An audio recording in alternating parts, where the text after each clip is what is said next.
What's up, everybody? Welcome to episode 18 of the Blue River Bow Hunting Podcast. Got a really cool, unique guest this week with me in Hunter Mural. How are you doing tonight, buddy? I'm doing good. How you doing, Brett? Not too bad. Had a little bit of a hiatus there. Me and the family got the old COVID and had to stay home and quarantine and all that. I'm ready to get outside, and it's only Oh, like 2 degrees outside. yeah. How you but feeling now? I'm good, man. I was only sick a couple days and I was over it, but it sucks being cooped up in the house that long. I like to go outside and do stuff. Right. Yeah, winter time's just bad in general anyway. So, Right. Well, tell everybody a little bit about yourself. all right. So, my name's Hunter Muller. I'm 20 years old, about to be 21 in March. Um, I live in Northeast Ohio, around the Worcester area. Um, just real big into whatever I can hunt. I just roll from season to season. Yeah. Absolutely, man. Well, like I start the podcast out like the same way every week. How did you get started in being in the outdoors? Um, I'd say just about everybody in my family hunts. So, I think I was probably two maybe, and my dad was carrying me around and stuff, and just getting me out in the woods. And I think when I was five, my dad got me a Rossi single shot 410 and 17.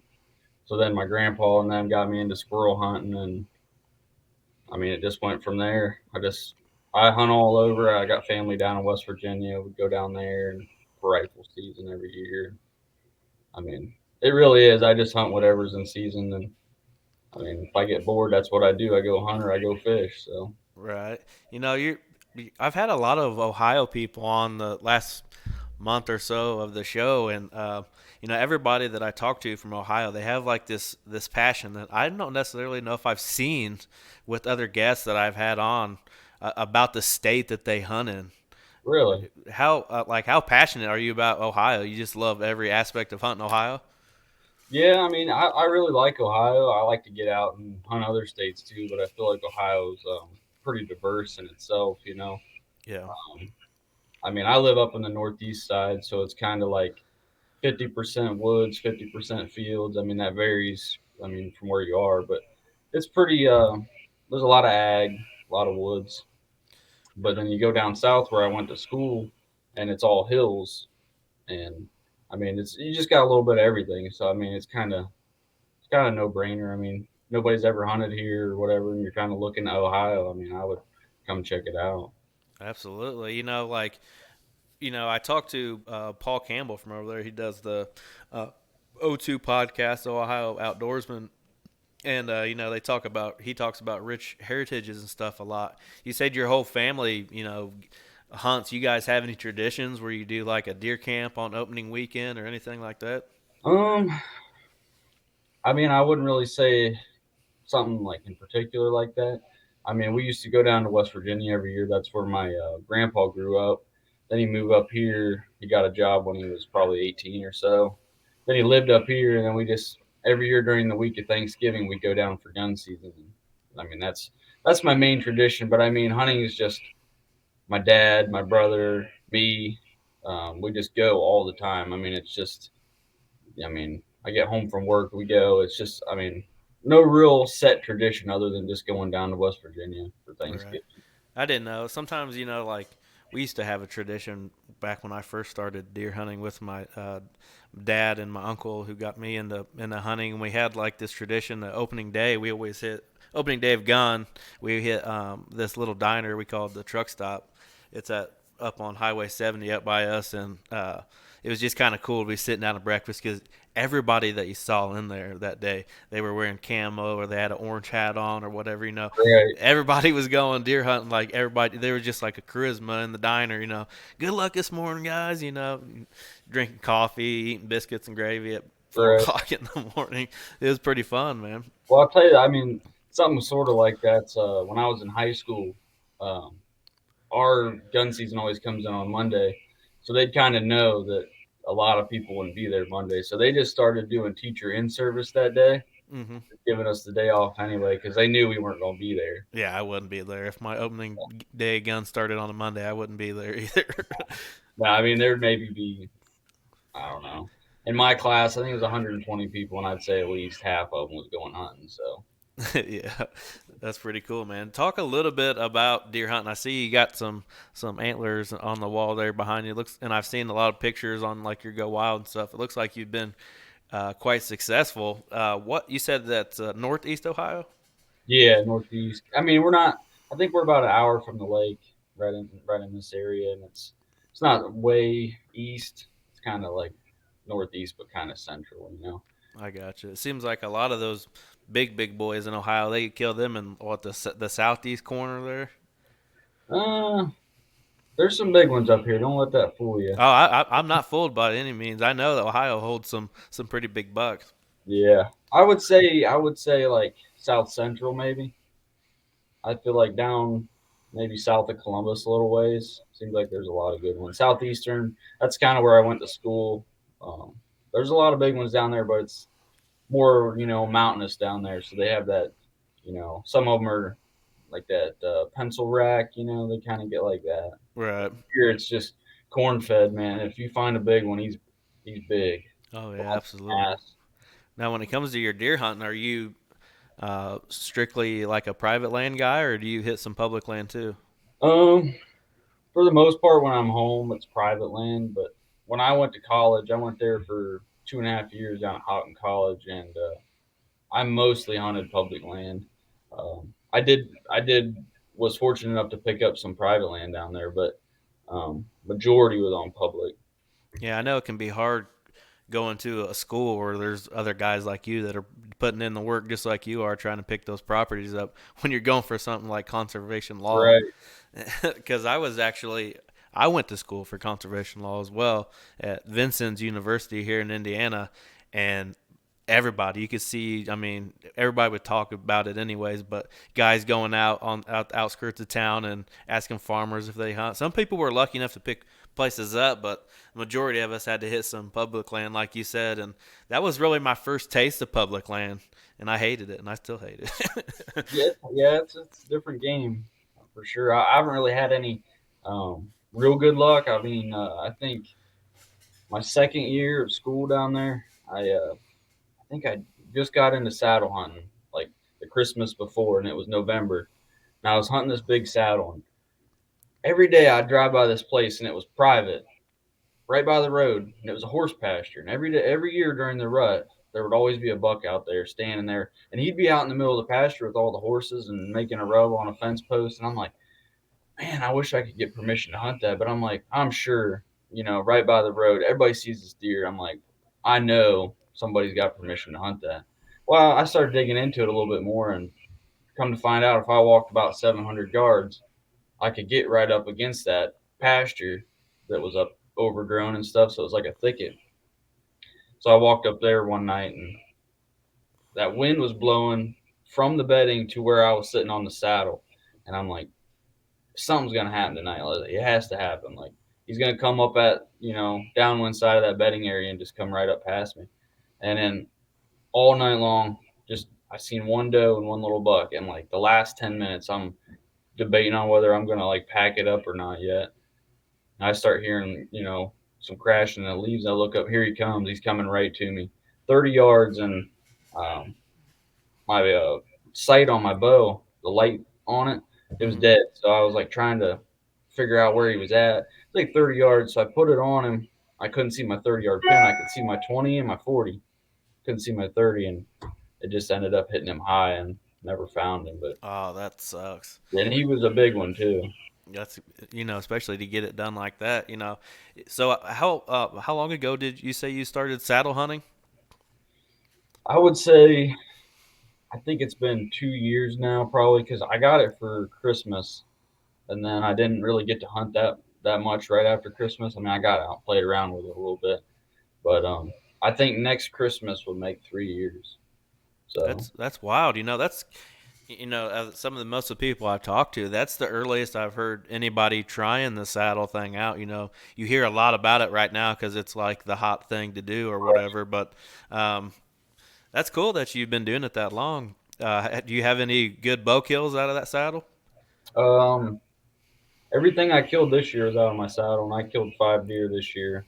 That's awesome. Well, one was on the ground. It was a doe during gun season, but everything else, and I mean, I don't know how many deer I killed last year, but all but one of them was out of my saddle too. Once I started hunting out of a saddle, I think last year I sat in a um, like a ladder stand one time, and this year I haven't sat in one all year. So You probably got it all figured out where the way the way you do it's probably seamlessly going up the tree. You're probably most comfortable in the saddle by now. well, it's like so I started out down at school with a climber. I had a summit climber, Hmm. and man, I'm telling you, them hills will kill you with a climber. It's just so I don't know. It's just bulky. For one, it's hard to get on your back and get your backpack and then carry your stand or your bow or your gun or whatever. So you just it's bulky to begin with, and then you're banging off all the limbs and stuff going in there. It's just no good way to do it. And then I think it was like when Trophy Line first came out with like that they was making saddles again or whatever. Um, that first year, I was like, man, I was like, that'd be, a really cool style for hunting. And especially where I'm down at school, just basically going mobile all the time. I didn't have no preset stands or anything. Right. I think that's the way to go. So I ended up getting a saddle. And then this past year, I was like, man, I like saddle hunting. I got everything else I need. But this trophy line saddle is kind of like a bare minimum, like it's a starter. So I ended up getting a latitude saddle. And it's like the double panel. Hmm. So, and once I got that, man, that's all I hunted out of this year. You think you like it more just because how mobile it can be, or is it a comfortability thing? I think it's a little bit of both, honestly. I mean, so I got the trophy line pack. I got the trophy line mission platform, which is the bigger of their platforms, and Hmm. then I've got 30-inch hawk sticks. So everything I'm running is not about weight. I'm not trying to cut weight, but Right. um, so I'm probably about the same weight that I was with my climber. But the thing about it is, it's so much quieter getting in. That pack is like everything's strapped down tight. There's nothing rattling. Um, but weight wise, I'm probably sitting around what I was with my climber. But It's just then, easier to get in and out. It's not bouncing on your back and stuff. It's more yeah, comfortable. yeah, it's all solid. And then when you get to, I think the biggest thing that was like screwing me up with my climber was I'd get to a spot and I'm like, right here's where I need to be.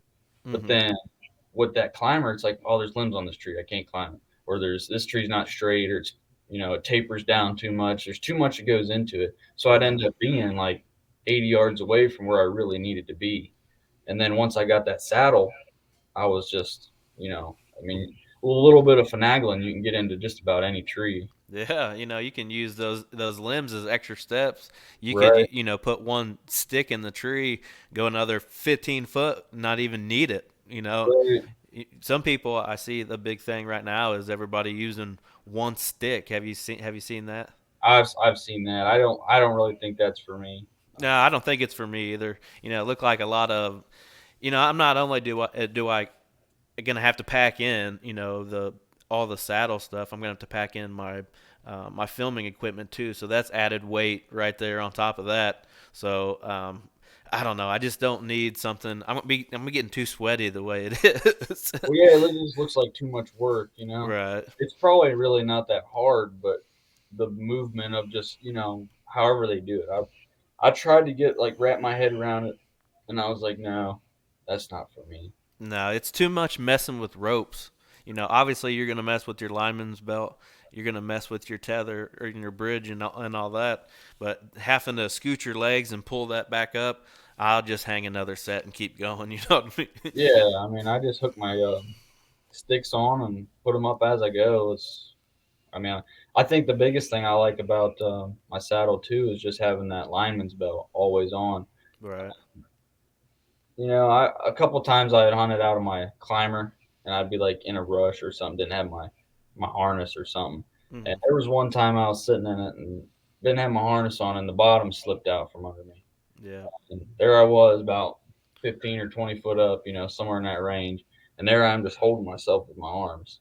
Finally, I like let myself down far enough that I could hook my platform and pull it back up. But I was like, I just don't like it. It's just too much sliding and whatever. Yeah, there's too much of a liability. I feel like The one I had, the Summit Viper 360, I believe, is the one I had. Um, and I ended up having it malfunctioned on me in public land in Ohio this past deer season. Like I stepped on it. I'm already 10 or 15 foot off the ground, and the bottom 45'd. Like I didn't know like what to do. I'm lucky I didn't fall myself, and I had a big bag and stuff on. It's like you couldn't even handle me. I don't weigh that much. I might be a hefty fellow, but I ain't that hefty. You know what I mean? Yeah. To bend aluminum or whatever that is on them stands. And after that, I said I'm done with climbers. I see all this stuff about saddles. Looks right up my alley. It's hard to explain, but when I'm filming, I'm a big stander. I like to stand and lean up against a tree. And when I stand up like that, my camera is in a certain angle where I'm not like having to move to get a hold of it. I can just literally reach my hand and turn my camera on and deal with it from there. You know what I mean? It's just a comfortability thing, and I think with that saddle, I'll be standing up more like I like and bigger range of motion. I just think I'm gonna like it, and I Well, haven't even bought one yet. right. Well, the biggest thing I think that turns people away from saddle hunting is just the cost. It's Right. expensive to get into, and the thing is, like, you can start out with like a hawk saddle or something, but you're gonna come to find out that you're gonna have to replace a lot of stuff on it just to get it Right. to the point of where it's a decent saddle. You know. I'm gonna go ahead and I think I'm looking at the tethered Phantom XL. But what I really want to spend my money on is sticks. I want a good set of sticks. Yeah. I just want to try to get as light as I can possibly get, and just something that it's going to be easy to work with. I don't necessarily going to be in a hurry, but I want it to be able to get in a routine where I can do it somewhat quick. You know what I mean? Right. I think from ground to completely set up, it's roughly like 10 minutes for me. That's not And bad. that's the thing is, it's like I'm not worried about how fast I'm up because I've already got all that into play. I got up earlier. I did all this stuff to get there. Right. I'm right on schedule now. The 10 minute setup is just part of it, and then I like to be as quiet as I can because I'm trying to push in on bedding areas and stuff like that. I'm not worried about, man, I need to get up before the sun's up. I'm just trying to get in and get up quiet. Right. You said you hunted a lot of private land close to home with your saddle. Is there places that you go and maybe just go ahead and you just like a certain spot and you climb the same tree? Maybe you got it trimmed out or something? Um, I wouldn't say that I do really because some of the places, the one place I hunt's, I don't know if you ever heard of like the Isaac Walton League. Mm-mm. So they're kind of like a conservation group, but one of their properties is a place I hunt a lot, and it's just you can't really cut anything. They don't really like you to. Oh, okay. It's like all the members hunt there, so it's kind of more so like I would say public land kind of deal. And then just the other places I hunt, I'm just always moving. Like I try not to sit the same tree twice. I'm trying, Right. you know. The reason I asked that is because in certain places, like I know this one bottom that I really want to sit in a saddle down there would be pretty wild. Just the view I'm gonna have from it, basically, because I can't really hang stands down in there because I always push deer out going in and out of this property. It's just something that's really hard. But a midday sit in the rut, I can take that saddle down into that bottom and find me a tree, and maybe it's not even that big of an area. I'm talking maybe 2 football fields is this area that I'm talking about. So I'm imagining I can find myself a decent tree and maybe cut me some shooting lanes out of it, and if I want to go hit that particular area, I have a tree already set up for it. You know what I mean? Right? Yeah, that would work good. I know a lot of guys that saddle hunt if they got private land like that, they'll like preset sticks and everything. You know. Oh, that's a good idea. I probably won't go that far. I'll probably take the sticks with me because I want to be able to just be able to move with it. Like I don't want to buy 4 or 5 stick setups. I have those already for. Actually, that's a good point. I already have sticks that I have preset hang on stands in. I could just take the stands out of there and just saddle hunt the tree. Right. All you got to do is, I mean, just take your stand out there and slap your platform on, and you're good to go. I mean, you can even saddle hunt off your tree stand. That's true too. I never thought about that. You know. You know, uh, with what'd you say that conservation place was you were It's hunting called again? the Isaac. It's called the Isaac Walton League of America. Oh, that's cool. I never heard of that. Tell me a little bit about it. So it's like they're kind of focused on like more conservation, like soil conservation and woods conservation and stuff like that. But they do allow hunting, and they're supportive of that too. So I think in the county I live in, I think it goes by county chapters. Mm-hmm. I don't know how many different counties in Ohio that have it, but I know of two at least. Here in Wayne County, and then Medina County's got some too. But it's just kind of they got property that was donated to them, and they allow hiking and stuff like that on there. So But do you have to be like a member of it to be able to hunt it? yeah, yeah, I yeah. You have gotcha. to do like community service and stuff like that. Oh, that's cool. So you get to have you done a lot of the community service there? So my biggest thing that I do down there, they do a disabled hunters hunt Mm-hmm. during gun season. It's usually like the first 2 days, and the first time I did it, man, I just loved it. Helping Absolutely. guys that can't get out there. I'm thinking, that's what I do. I get home, or it's a weekend. I'm just looking forward to going hunting. And if I had something to take that away from me, that would just be killer. Yeah, I couldn't handle that personally. I don't think. So I'm sitting there and I'm like, my mom told me about it, and I was like, yeah, I'd love to do that. And I'm sacrificing opening day, you know, Right. and I'm like, I don't really care. No, that's totally worth it. I would give up my opening day to take a disabled hunter out, and maybe that is it guys that have been hunting before, or is it people that have never even really been in the outdoors? Um, so Both, this year, probably. yeah, kind of both, a little bit of both. The first year I did it, the guy was in a wheelchair from he didn't have any legs from like the waist down, and he said he'd been in a wheelchair since he was 10. Damn. He was probably in his 50s or so. Said he fell off a silo and whatever from that. So he wanted to get into hunting later in life, but he just really had no way of doing it. And then he said the year that I went with him, I sat with him. He didn't have nobody to sit with him, so I sat with him.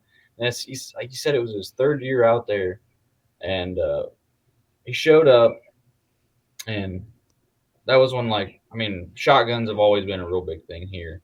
But he brought a shotgun. He said he ran to Walmart that morning, went to get slugs, and they was all out. It was opening morning, so Yeah, they're probably like, out. yeah.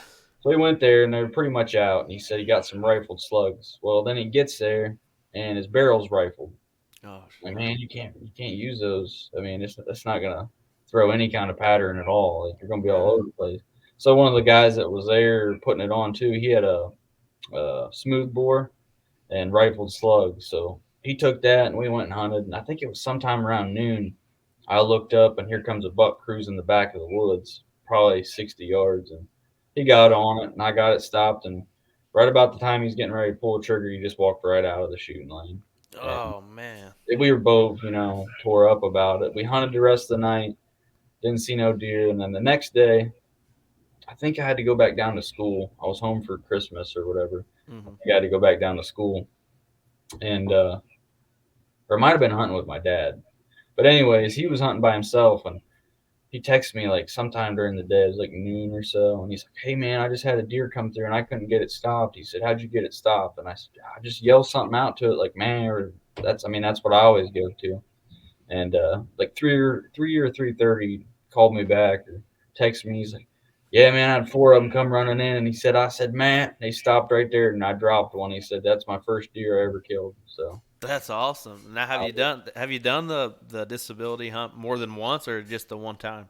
so they did that a few years ago. I can't remember what year I did it in, but then they did some logging over there, and like due to like how much debris was down and everything, they were kind of like, "Yeah, we're just gonna work on getting it ready for a couple years and then open it back up." So this past year they did open it back up, and that was my second time That's hunting. awesome.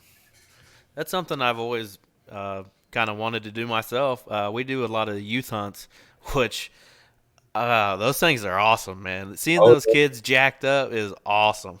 oh yeah, Even if you don't kill anything, just the attitude that they have in the woods because they don't know what to expect. So that they're jacked up about everything.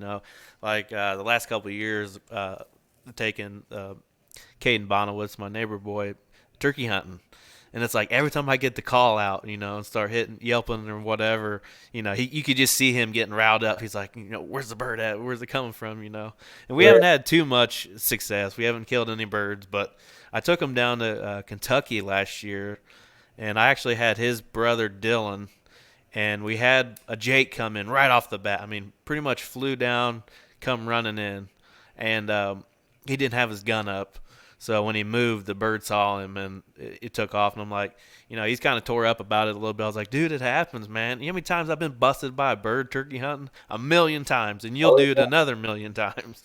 Yeah, I seen something Dave Owens posted the other day. He said, "When you start thinking you got them figured out, that's your biggest mistake right there." Yeah, absolutely. That is true. I mean, you think, "Oh yeah, dude, I got him figured out. Tomorrow morning I'm gonna be there. He's gonna do the same thing," and then you get there and he don't even make a peep on the limb. Yeah, he does it the total opposite of what you expected him to do, which it happens a lot. Let's go ahead and let's start talking some turkey. You told me it was your favorite thing to hunt. Yeah. Oh Why yeah. is it your favorite thing to hunt? I think the biggest thing about turkey hunting is just kind of more of like an interaction. It's deer hunting. You're getting in a spot to ambush them, and that's not really how I like the turkey hunt. I like I like calling them. I like running and gunning, cutting them off. Just being aggressive. That's how I turkey hunt. I'm not a real patient turkey hunter. I'm right there with you, buddy. It seems like I'm not that old. I'm 30. I'll be 33 this year. I feel like I've been chasing these long beards for like 20 years. Is what it feels like. Because I started turkey hunting when I was 14, and I learned to turkey hunt in the hills and hollers of Kentucky, which at a younger age is no big deal. But when you get over that 30-year hump that I did, man, them hills will straight get you. You'll be at the Oh, yeah. top ready to puke. What part of Kentucky were you hunting? It's near Lake Cumberland, around the Somerset area. Okay, yeah. It's Last year opening weekend, we went down to Kentucky and hunted around Cave Run. Yep. That's that's treacherous out there. At Daniel Boone, that'll make you. Yeah, that'll make a man out of you Yeah, really quick. yeah. But I can see what you're saying about it being an interactive thing. It's like maybe that's one thing. If you can't figure the birds out, maybe the one thing you figure out is how to at least talk to them.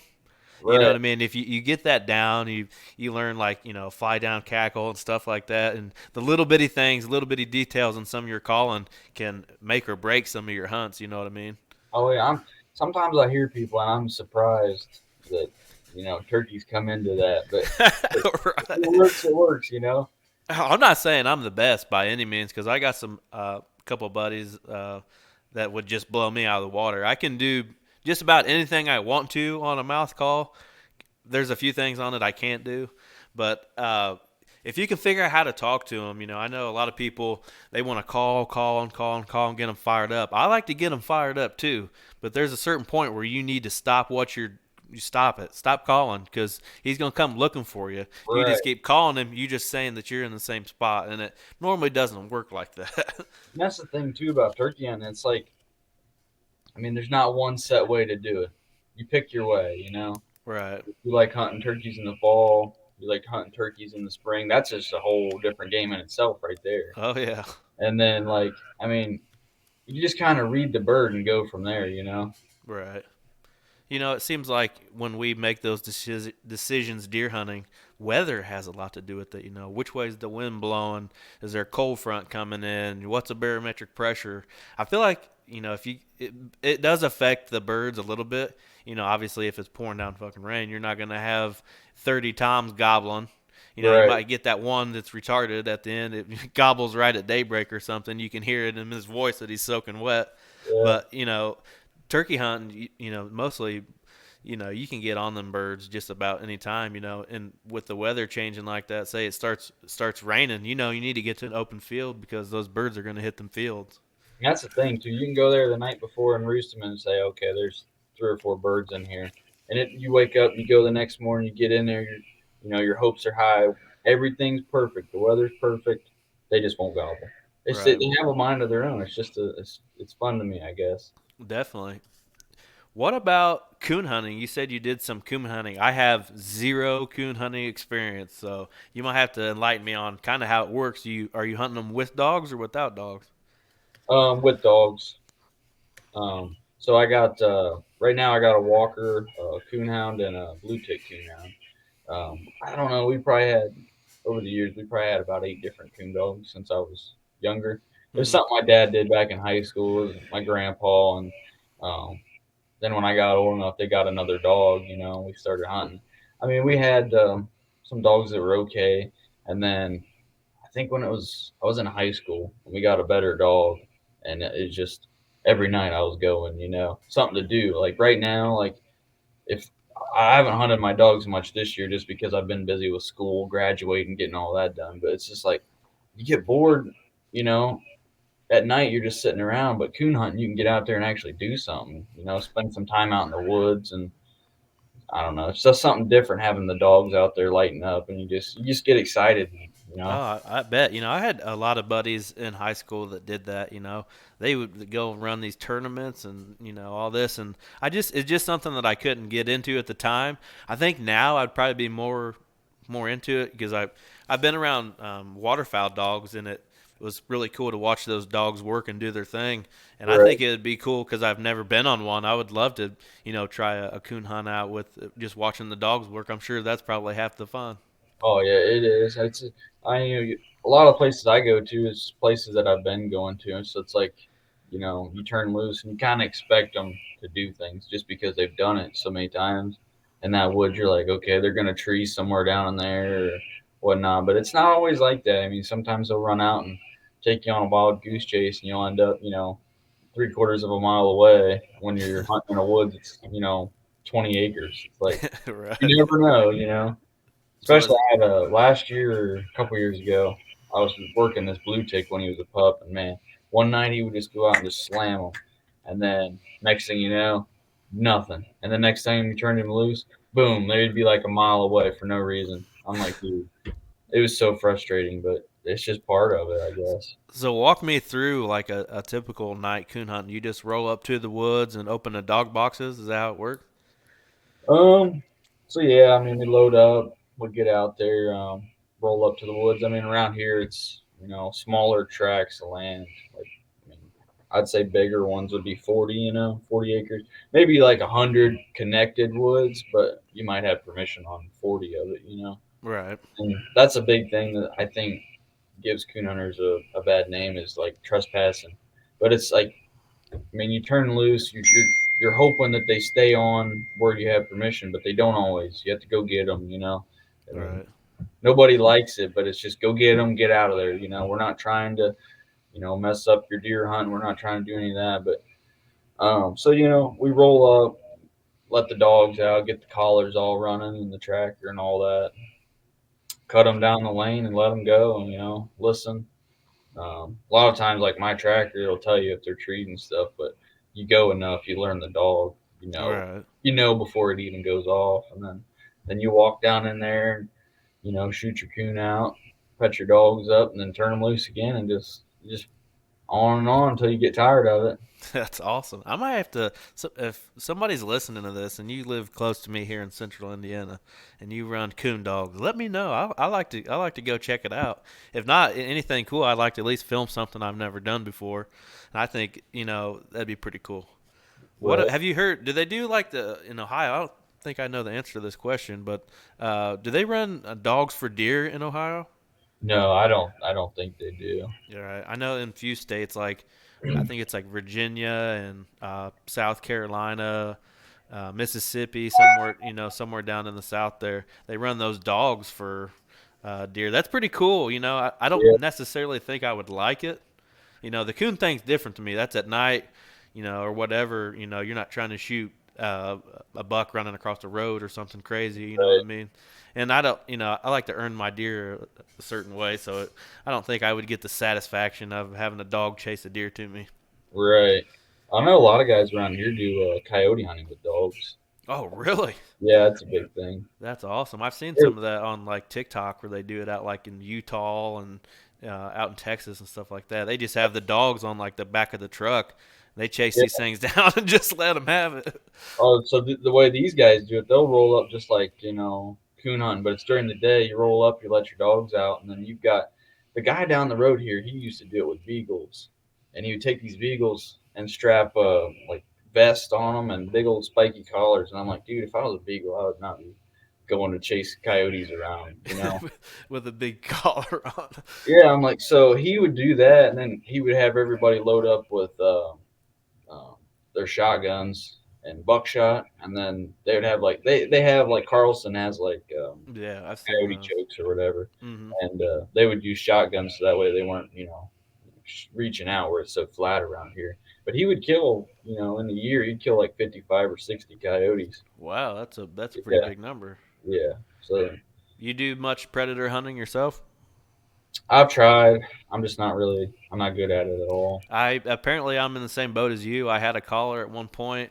Uh, Me and Ryan would hit it up a few times. In the late winter when we didn't really have anything else to do. That was kind of our thing to do after duck season closed out. We would try coyote hunting a few times, and I've even been in a couple of the derbies here close to home. But uh, man, I sucked. I did not get it done coyote hunting. I did not have that figured out whatsoever. It's hard, man. It's just.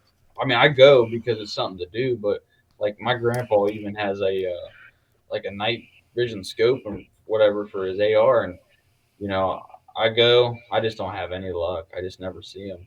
That'd be different. I never got to do the night thing, which I know a lot of the guys that are into it. That's a big thing that they do. Hey, Like there's some guys around me. They're straight coyote killers. They get after it, man.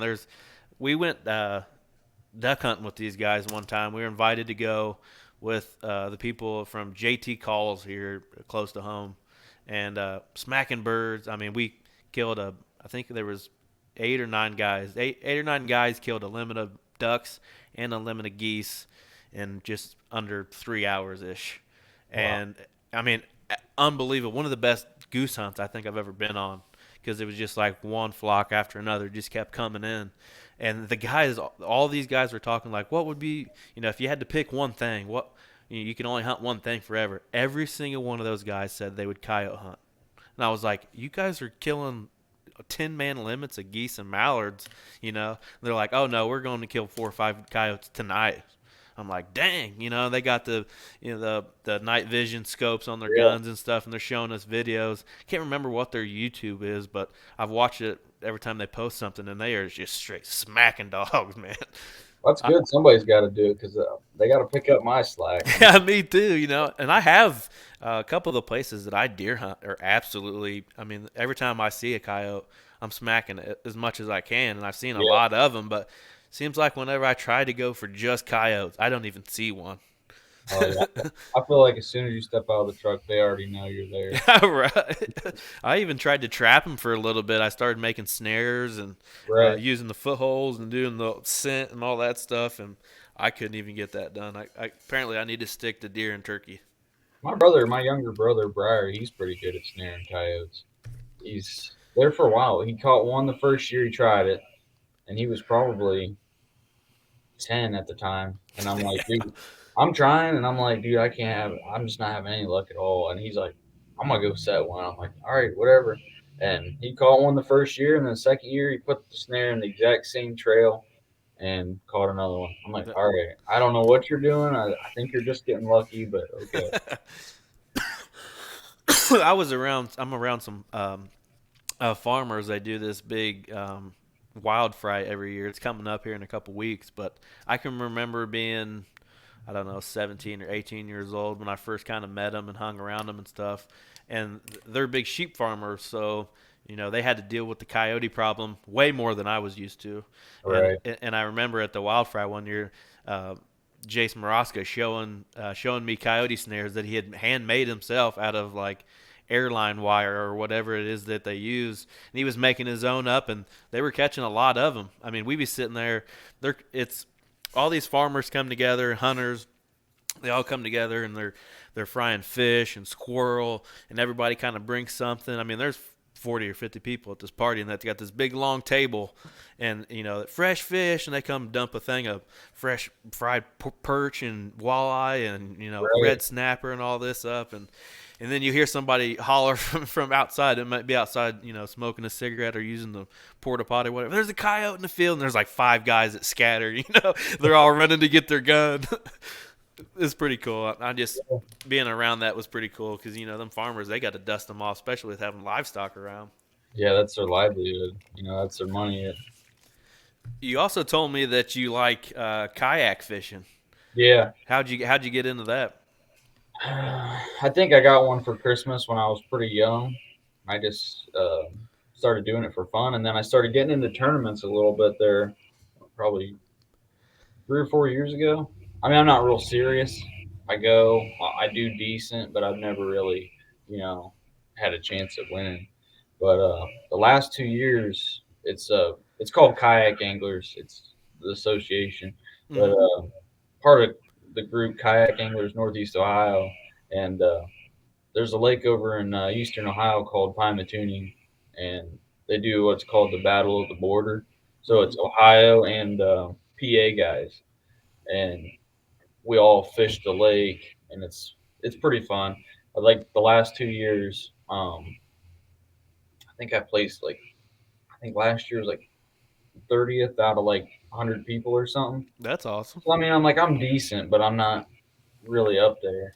But So it's what is like you got to keep like a bag like you were if you were like at a Bassmasters or something when you catch something uh, you put it on a stringer or something. so they have like their own tournament style. It's all their rules and everything, and it's kind of you catch a fish. They have certain boards that you can use. It's by length, Mm-hmm. so they have certain boards you can use, and you just you take a picture of them and submit them the length, and then they have a judge like as it's posting live to the thing. There's judges. They're making sure that you have the right length that you're putting in, and making sure you didn't just find like a dead bass floating Right. and take a picture of it and stuff like that. But I think theirs is normally like a 5 fish limit.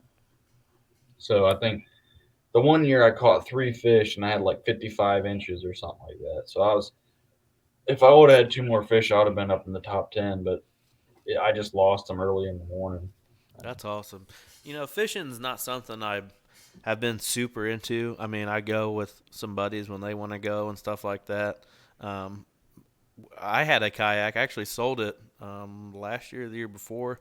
I had the uh, Pelican. I think it was what I had.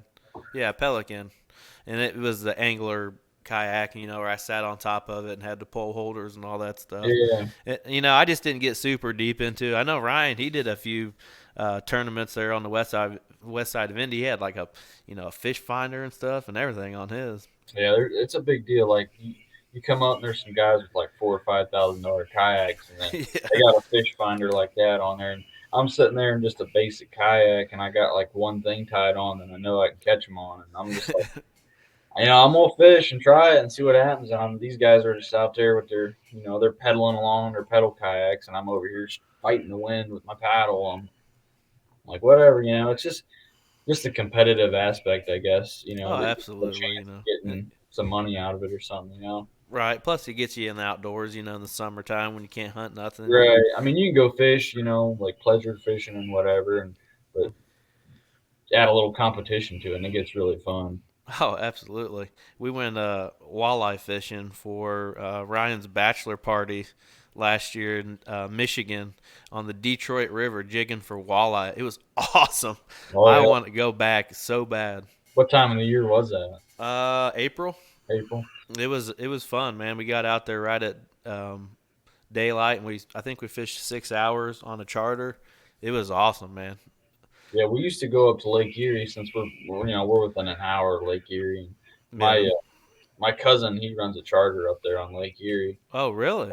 Yeah, so we used to go up there every spring and go jigging, and man, jigging them is something different. You feel like you hooked a rock on the bottom, and then they're just like, dude, just keep reeling. You got a big one on. It's like there's That's no what we were rocks doing. out We were jigging on and off the bottom or whatever.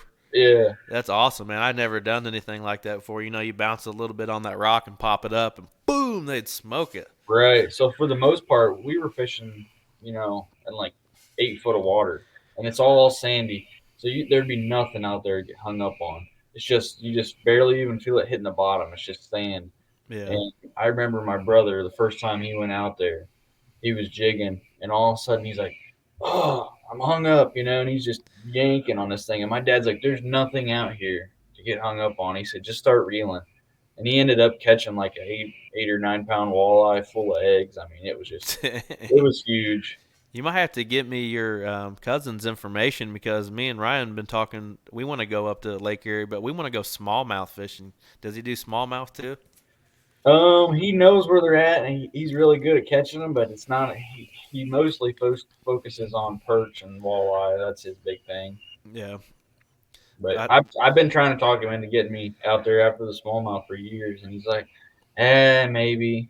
You know, he's just he catches walleye and perch every day. He just knows he's got waypoints. He goes out there every day and just sits on them. So it's that's his moneymaker. That's what he does for a living. So that's awesome. yeah, So, talk a little bit about going to school to be conservation officer and that sort of thing. So, you went to a Hocking college. Is that what you said? yeah. Hocking College. It's a technical college down south of Columbus, a little town called Nelsonville. Um, so I don't know. I think I was a freshman in high school, and was thinking, man, what am I gonna do? At that age, most people aren't really worried about that, but I'm like, what do I want to do? I want to get started, figure something out. I was like, game warden, that'd be cool. And I think it was the next year I was in school. I still had the idea, and then I actually got to go on a ride along with my county game warden, and I was like, that's really something I could get into. I've hunted all my life, and I'm like, most people are just out hunting. There's not a lot of people that are actually going and protecting what we're out there hunting. So Right. I think that'd be something that I'd like to do. So I just kind of stuck with that idea, and then found Hocking, and I guess it's like the number one place in Ohio for game wardens. They graduate from Hocking, so I ended up going there for natural resource law enforcement, and stuck it out for 2.5 years and got my degree there. That's awesome. What kind of talk about like some of the classes that you had to take for that? So a lot of it, I mean, it was kind of like 50-50, like wildlife management, and law, basic law stuff, and police Right. procedures, stuff like that. But I know a couple of my buddies, they went just for wildlife management, and they was gonna become a game warden with that, which I mean, it's all the same. I'm like, if you're going to take wildlife management, you might as well take NR law because it's kind of just 50-50. You get a little bit of the law stuff, you get a little bit of the management stuff.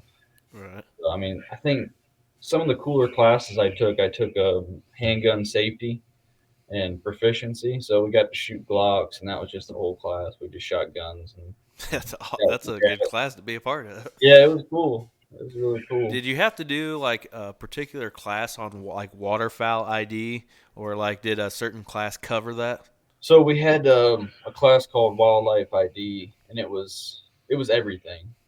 And so down there, it's like 8 week classes instead of 16-week Mm-hmm. classes, like a whole semester. They did that so they could get, you know, a class the first 8 weeks, and a class you could fit a lot more classes.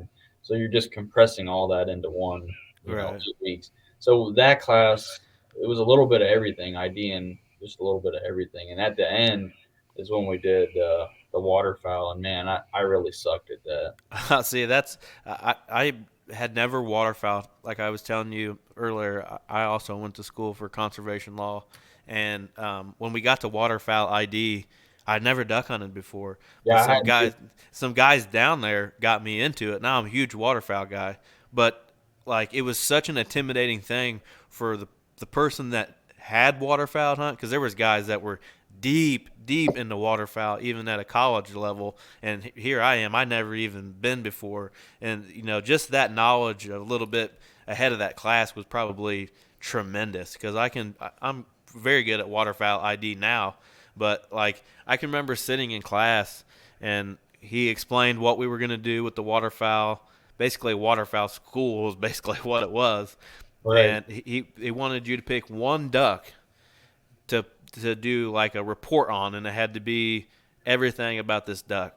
Well, me being a little kiss ass at the time, I thought I'd be the first person to raise my hand because I was just a go getter, I guess. Right. And I said mallard.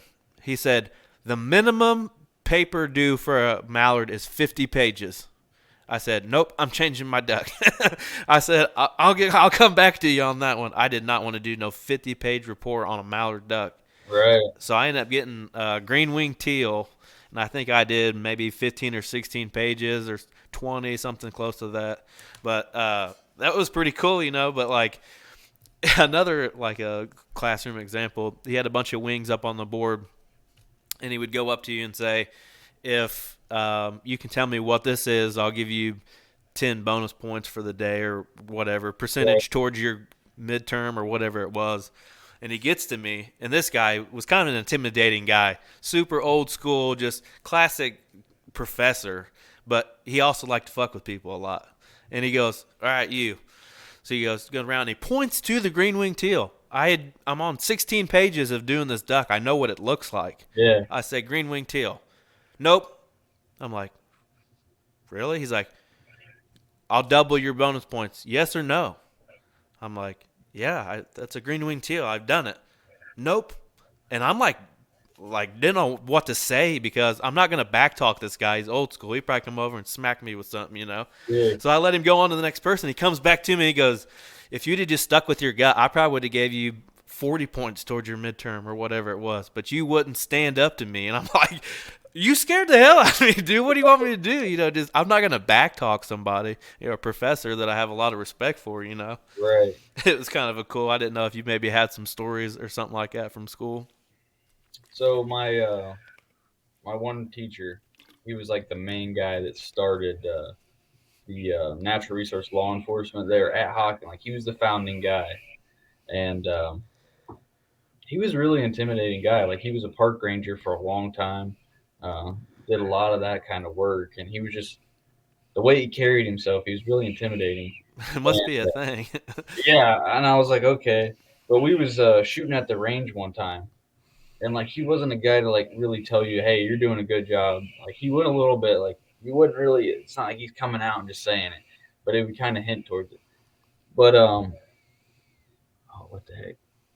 Um, so the one day we was shooting, and some dude's like, he had his gun up, and he's like going like this, and like moving his shoulders around like he's loosening up his shoulders, and that barrel of his gun is just swinging all around like this, down the line and over here and up, and he like runs over and just grabs him by the like back of the sweatshirt and just rips him out. And he's like, "If you ever do that again, you're out of here." He's like, "You'll never be back." And I mean, like that was the last time that guy did that. Like he was just, I mean, you didn't mess with Ken. But I remember the first day I went down there, we was going on a trip. It was like a trip to see if you wanted to do NR law. And we just traveled Ohio to like different state parks and stuff.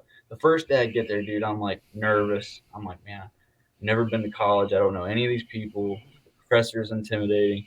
And he's going over all of his rules. And one of his rules was no hats on backwards. Like he was real strict about that. And I'm sitting there, I'm like, I don't know anybody in this class. And we were waiting on one dude. And the one dude shows up, walks into his class, hat on backwards, sits down. He's like 15 minutes late after he's just going over, being on time, no hats on backwards, and all this stuff. And that ended up being one of my best friends from college. That's awesome. So I was like, what the heck? Did you get like? It seemed like this always happened. It happened down there, and I'm sure it happened there. You got a group of guys that got along together, Right. and like after our first year down there, our second year, because it was only a 2-year school, we all roomed together. We all got an apartment instead of staying in the dorms, and it was I won't mention here because my mom probably listens to this, but we had some hellacious parties back in the day at our dorm. Yeah. Well, I never really got into that partying too much, but I did have a real good close group of friends, and then it kind of just faded out after that.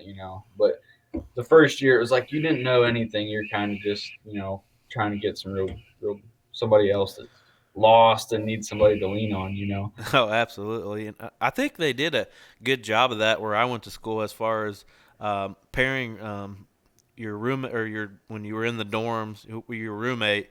I think they paired a lot of them with the same Major. yeah, same major, so you got to know a lot of people that were, you lived around them and stuff, maybe in the same hallway or whatever. It Right. seemed like all of us were in like in a couple of these wings of a certain floor, and we all would hang out and stuff before we started partying. Actually Yeah. trying to do stuff, like study and stuff. Yeah, so I met a couple guys down there, and then they were real big into mobile hunting too. So that's just I was already kind of mobile, but that's not like really how I grew up hunting. It was just ladder stand, sit here all the time, and then once I got down there, I was like, man, I'm hunting public. I have to go mobile. So I ended up going more mobile, and then met some guys that was going mobile, and now that's all I do. I try not to sit the same spot multiple times. I get it, man. What about like what do you get? Where do you go from here? Like you got your degree.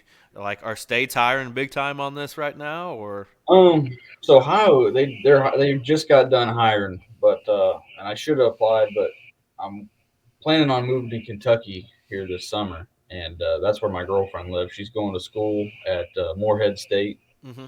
and she's got a couple more years, and they're hiring in October, so I'm gonna move down there like middle to end of this summer.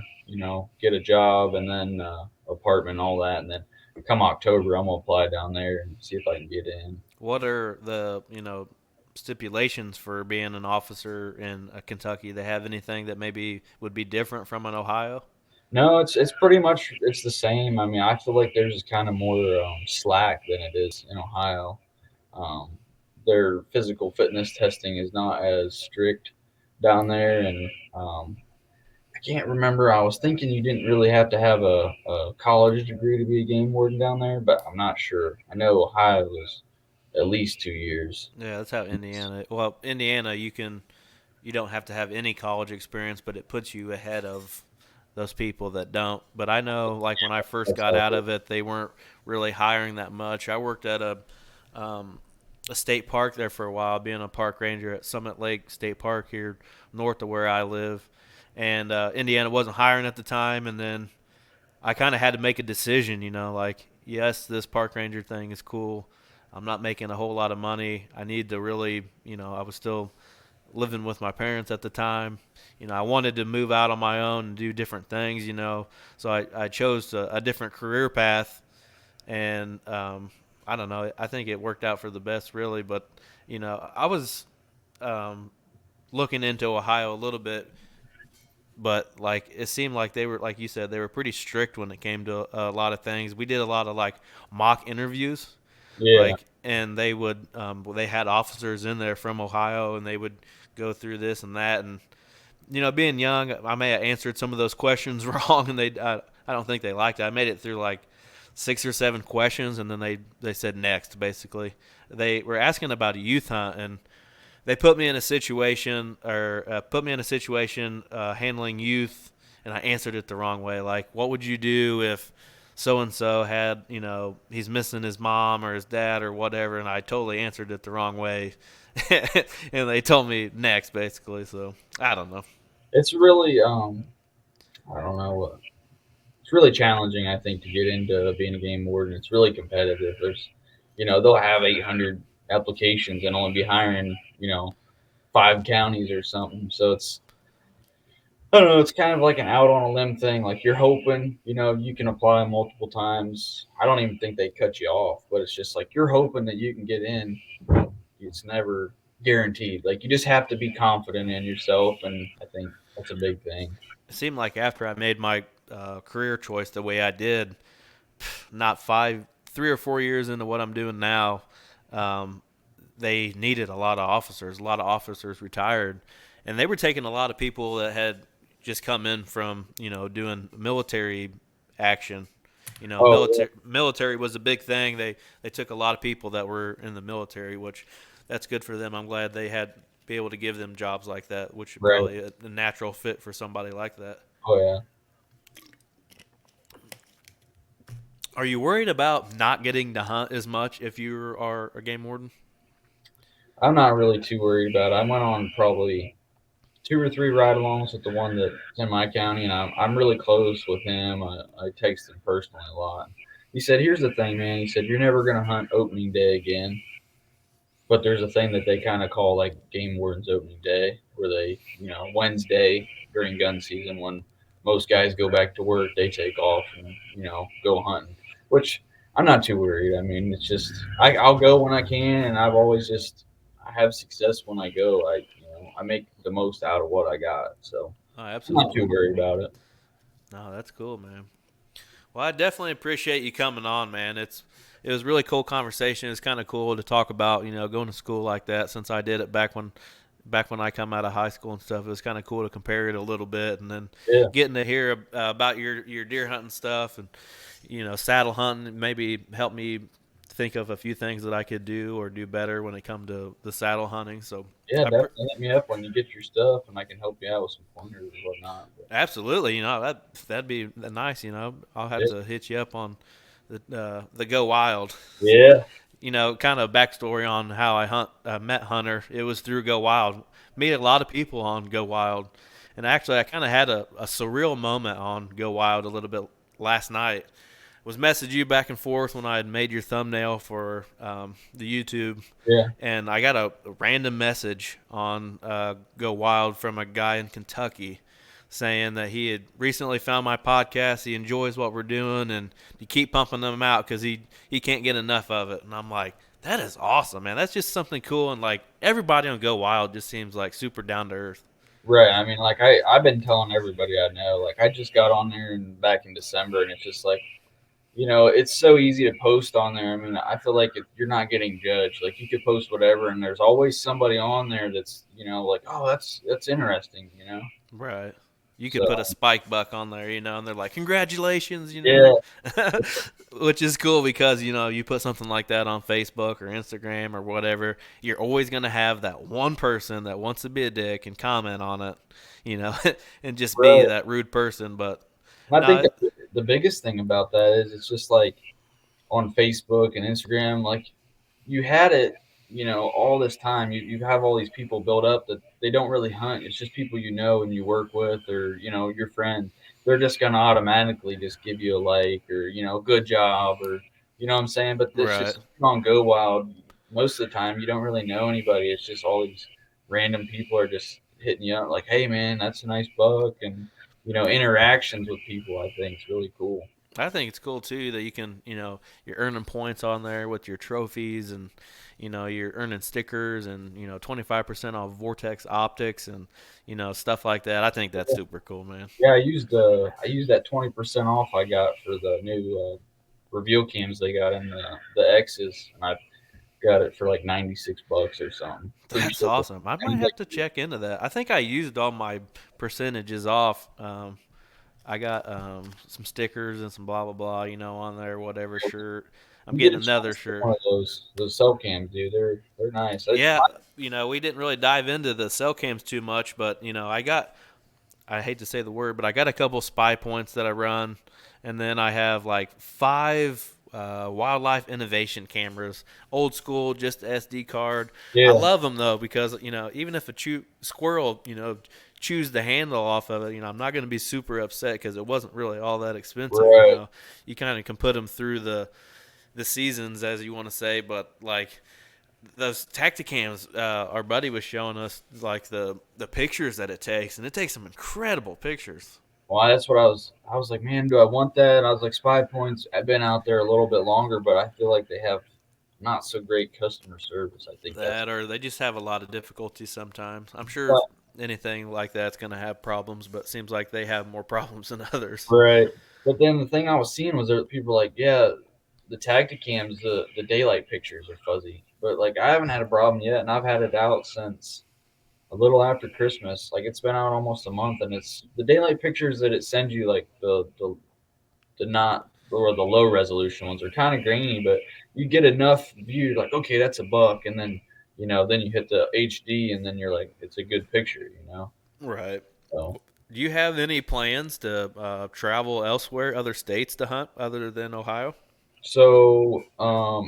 the past 2 years I've been hunting Ohio, Kentucky, and West Virginia, and then I think 51 days from now, I think sometime in March. I think it's the third weekend in March this year. We're going to Florida, for Osceola hunt. Oh, that's awesome, man. I hope Yeah, you can bag you one of those. It seems like yeah, everybody makes that that I know that have made that trip. It seems like their first year is always a learning curve, and they right, get on in the second year because they say those Osceolas are pretty tough to get on. right. So I'll be hitting up probably Florida, Ohio, West Virginia, and Kentucky for turkey this spring. So That's awesome. I think my turkey tour is going to involve Michigan, Indiana, and Kentucky. I'm trying to work it out where I can just do like get it all kind of in like a week period, get it all, obviously I want to keep hunting, but there's, you know, we got little man and t-ball and stuff like that. So if I right, can just do like a week with a weekend, like I thought about hunting opening weekend in Kentucky to hunt that weekend there, and then I think that Wednesday, the next Wednesday would be opening in Indiana. So hunt Kentucky up to Wednesday, hunt Indiana Wednesday, Thursday, Friday, or Wednesday, Thursday, and then head up to Michigan and hunt Friday, Saturday, Sunday in Michigan. I put in for the draw for the non-resident private land only. Their tags are really weird in Michigan. Like you have to buy tags for certain zones. Some of them are public land only tags. Some of them are privately owned tags. They only give out so many tags for county and for zones. It's really weird how it all works huh, out. But I put in for zone ZZ, which is kind of like the middle of the state down, yeah, private land. The guys I had on actually last episode from Mid State Outdoors, we're kind of do like a YouTube collab, and I'm gonna go up there and turkey hunt, and they're gonna film. I'm gonna film, and then later on that fall, I think they're gonna come here and or Zach is gonna come here and deer hunt with me, and I'm gonna film him here. So it's kind of like we're doing like a trade hunt type of thing, right, but yeah, that's cool.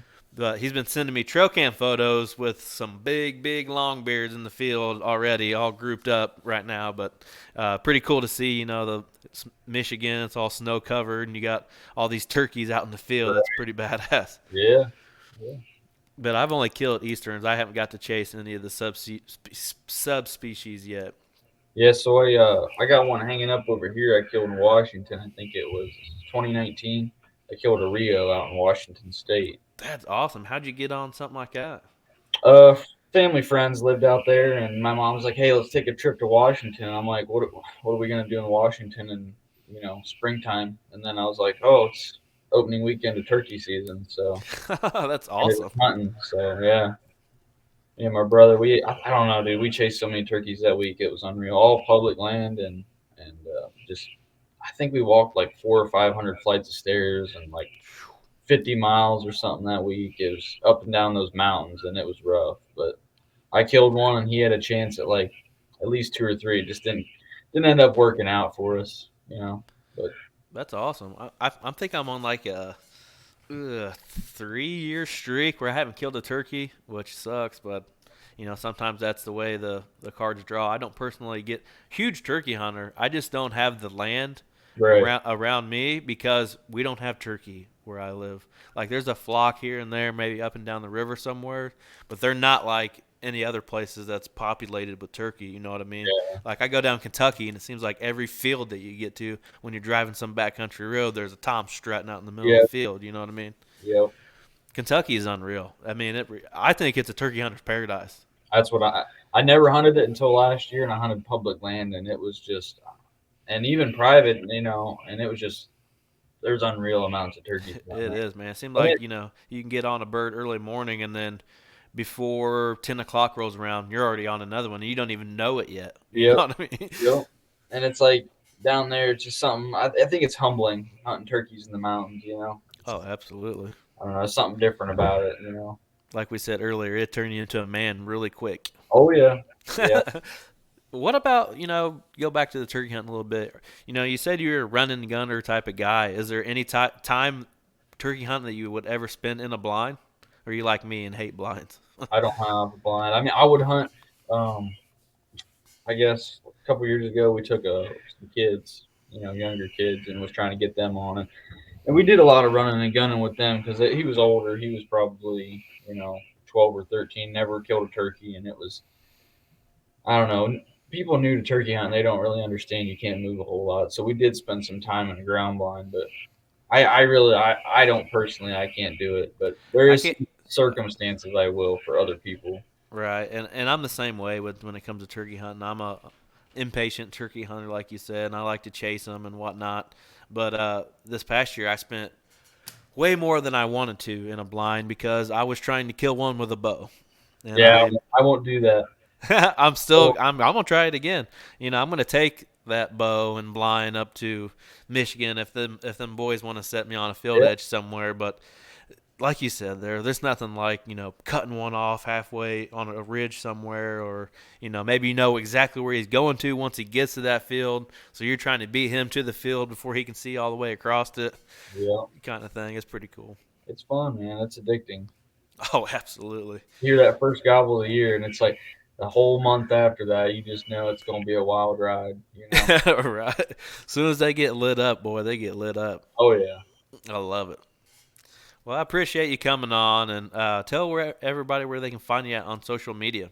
So Instagram's Hunter underscore Muller 3, and then I'm on Go Wild at Hunter Muller and Facebook at Hunter Muller. So That's awesome, man. Well, I appreciate you coming on. Had a good time talking some deer and turkey and stuff with you. Maybe one of these days, well, after your Florida adventure on some Osceolas, we need to get you back on and talk and see how that trip went. yeah, for sure, man. I'd love to. Absolutely, man. Well, everybody, like, subscribe if you're on the YouTube. Give us a review on if you're listening on Apple or Spotify. Give us a review and everything. And little teaser, we got some big thing coming to this podcast. I'll probably announce that in the next episode or the episode after that. But y'all have a good day.